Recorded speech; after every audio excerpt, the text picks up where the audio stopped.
Hi, back with me Gia Wulandari in Algorithm Strategy class. In this video, we will start talking about a new topic, which is branch and bound. So for branch and bound, we will divide the video into three videos. The first one, I will talk about general description and also job assignment problem. And for the second video, I will talk about knapsack problem with branch and bound strategy. And the last one, we will talk about traveling salesperson problem. Okay, let's get started with general description of branch and bound. So branch and bound is often used to solve optimization problems, that is problems that minimize or maximize an objective function that do not violate a constraint. So branch and bound usually solve a problem in breadth first search like manner.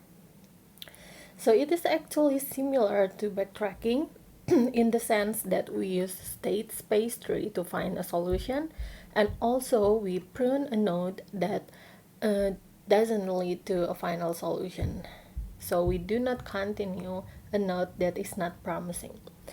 And in the worst case, the complexity depends on the number of nodes that may exist in the state space tree. But backtracking is often used for non-optimization problem, although it still can solve an optimization problem as well, while branch and bound is often used for optimization problem. And while in backtracking, we usually just continue constructing solution from a parent to its child, while in branch and bound, here we need a way to compute a bound of a partial solution, which node will we use to continue the construction of the solution. It depends on the bound. And in backtracking, usually we use DFS approach, depth first search approach, but in branch and bound, we usually use a breadth first search like approach with some modification. And the most popular one is best first search approach. And in this lecture, we will use best first search approach for all case studies.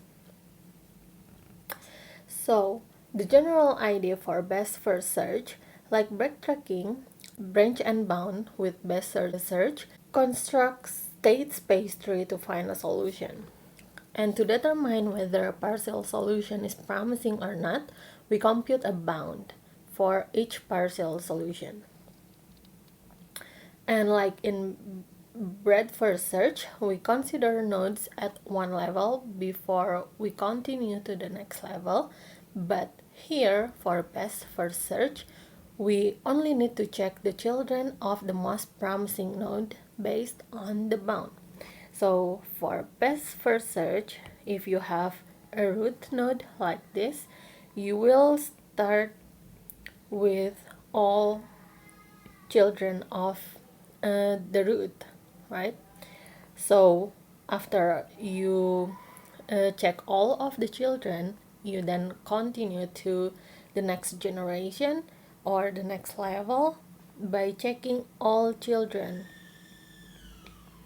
of each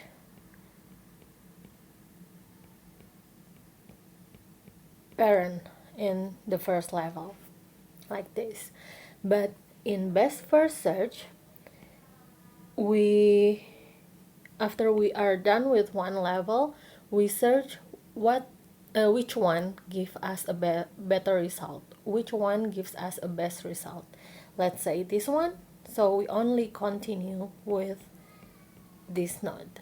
And a node or partial solution is said to be non-promising if its bound is not better than the best final solution so far. So let's say we already have a final solution where we continue one child like this and we reach a final solution, for example, and every bound we have here that has not been checked further is not better than the final solution. It means that the other promising nodes are becoming non-promising because no one can lead better than the final solution we have so far.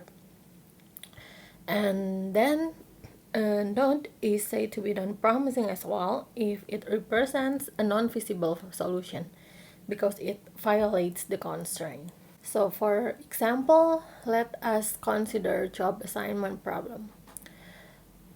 You should familiar with the problem already. So we have n jobs and also n workers, and here we want to assign one job to one worker such that one worker exactly have one job, and the workers have their own fees to do each job. So the fees are various, depends on the worker and also the job. And the problem, we want to know how can we assign the jobs to the worker such that each job is assigned to exactly one worker and vice versa, and we have the minimum total fee to pay the workers. So like in backtracking, we need to consider how can we construct a state space tree for this problem. So let us consider n jobs and n workers, where let's say Cij represents the fee for worker I to do job J. And the solution for the assignment problems, we can write it as something like this, where x1 is the job that is assigned to the first worker, and x2 is the job that is assigned to the second worker, and so on until xn is the job that is assigned to the nth worker, the last worker. So we can construct the partial solution one by one. So at the first step, we can determine x1, and then for the next step, we can determine x2, and so on. So in the state space tree, level will represent the order of workers we check. Okay, and the children of a parent represents the job option for the workers on that level. Then so for backtracking, we can just know the way to construct a state space tree, but for branch and bound, we also need to know how can we compute a bound for assignment problem, for this problem. So job assignment problem is the problem to minimize the total fee to pay the workers. So it's a minimization problem, so that here we need to compute a lower bound. If it is maximization problem, then we need to compute upper bound. But here it is minimization problem, so we need to compute a lower bound. So let x1 to xn represents a way to assign the job, as we discussed before on the last slide. And if Cij, it should be in the index as well. If Cij represents the fee for worker I to do job J, then the minimum total fee will be like this. So we add the fee for worker 1 to do job xi, worker 2 to do job x2, and so on until worker n to do job xn. If minimum Ci represents the minimum fee for worker I to do any job, which means the minimum value of Ci1, Ci2 until Cin, then F should be not lower than the minimum of C1, C2, and Cn. Okay? But for the partial solution, we can adjust the lower bound with what we have with the solution we have constructed, and also the solution we has not yet determined. Okay, let us go to the example for a better idea. So here let's say we have n workers and also n jobs. Let's say we have job 1, 2, 3, and 4, and worker A, B, C, and D. And this is the matrices to show the fee for each worker and each job. So for branch and bound, the first one, we have the initialization or the root of the tree.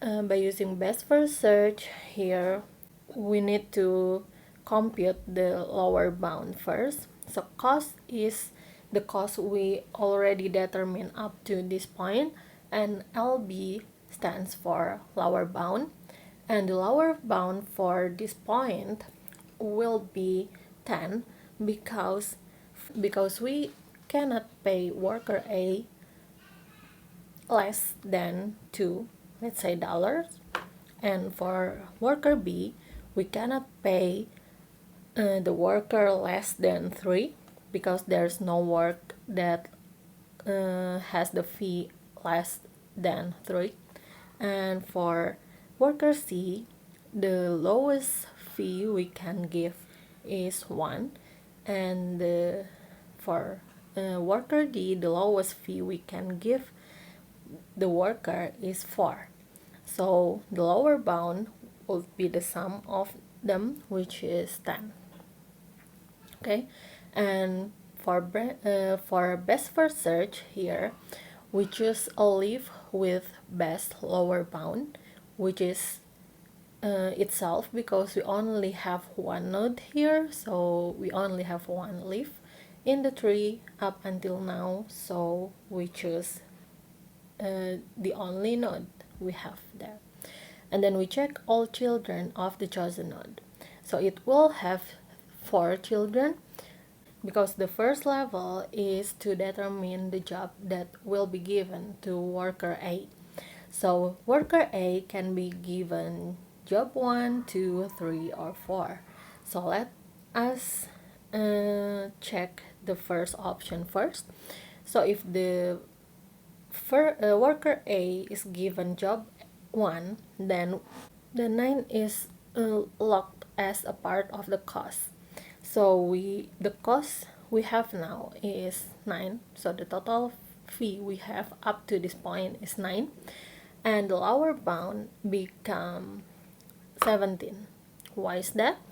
Because for worker A we already know that we will pay the worker $9, and for worker B the minimum we can pay is 3, and for worker C the minimum we can pay is 1, and for worker D the minimum one is 4. So we add 9, 3, 1, and 4 so that we can have 17. And next, for the second option, if the first worker, which is worker A, is given job 2, then the cost will be 2 up to this point, and the lower bound will be 2 plus 3 plus 1 and plus 4. 2 because it is locked for this option, and 3 because it is the lowest one we can give to worker B. It's the same for C, 1, and D, 4. And the next one, if worker A is given the job 3, then 7 must be included in the total fee we have, and then the lowest fee we can give to worker B will be 4. We cannot give 3 here because the third job 3, has already been given or been assigned to worker A. So worker B cannot be assigned job 3. So the next lowest fee for worker B is 4. So here we add 4 to the lower bound. The same goes to worker C, although the lowest one is here 1, which can be obtained if worker C do job 3. But here, because worker A has been given job 3, then we cannot choose this. So the lowest one we have is 5. And for worker D, the lowest one we have is 4. So here we add 7, 4, 5, and 4. And the last one we goes the same. Here the cost is 8 up to this point, and then for worker B, the minimum fee we can give is 3. For C, the minimum one is 1, and for D, the minimum one is 6. We cannot give job 4 to D because it has been taken by worker A. Okay, so now we have 4 leaves here. So it is branch and bound using best first search. So we want to find the best leaf we have. And because it is a minimization problem, the best one here means the lowest bound we have up to this point. And the lowest bound we have here is 10. So we choose that partial solution to check the children of the nodes. So the children will be to determine which job will be given to worker B. So worker B, because A already given job 2, then B can be given job 1, 3, or 4. So we do the similar things. For the first option, A is given job 2 and B is given job 1. It means that the cost we have up until now is 8, and job 1 and job 2 has been taken. So C and D cannot be assigned to the 2 jobs. So the only option they have is only 3 and 4. So the lowest cost for C will be 1 and the lowest fee for D will be 4. So the lowest bound is the sum of 2, 6, 1, and 4, which is 13. The same goes to the other options. And again, we choose a leaf with best lower bound. And here we compare 17, 20, 18, 13, 14, and 16. And this is the winner. So we continue with that node to check all of its children. So the first option is the next worker, which is worker C, is given the job 3, and also the worker C can be given job 4. But actually, this partial solution implicitly leads to the final solution, because if the worker C is given job 3, we do not have any other option for worker D other than job 4. The same with the other option. If worker C is given job 4, then we do not have any other option for job D, which is 3. So this node already give us a final solution. So instead of computing the lower bound, we can just see the cost of the final solution, which is 13 for the first one and also 25 for the second one. So now we have 7 leaves: 1, 2, 3, 4, 5, 6, and 7. Again, we choose the lowest one, but now here we already got the final solution as the lowest one. What does it mean? It means that even if we continue this node to find the final solution, it will not better than 17, than 20, 18, 17, or 14. Which means we cannot have a final solution that is lower than 13. The best final solution we have so far. And this is obviously not the best because it is larger than 13. Okay, so the chosen node represents a final solution, which means that there is no other partial solution can lead to a better solution or lower than 13. So The solution for this problem is worker A, B, C, and D respectively is given the job 2, 1, 3, and 4 so that we obtain the total fee of 13. Okay, that's all for this video. We will continue another example for branch and bound strategy, which is discrete knapsack, in the next video. Thank you for watching and see you on the next video.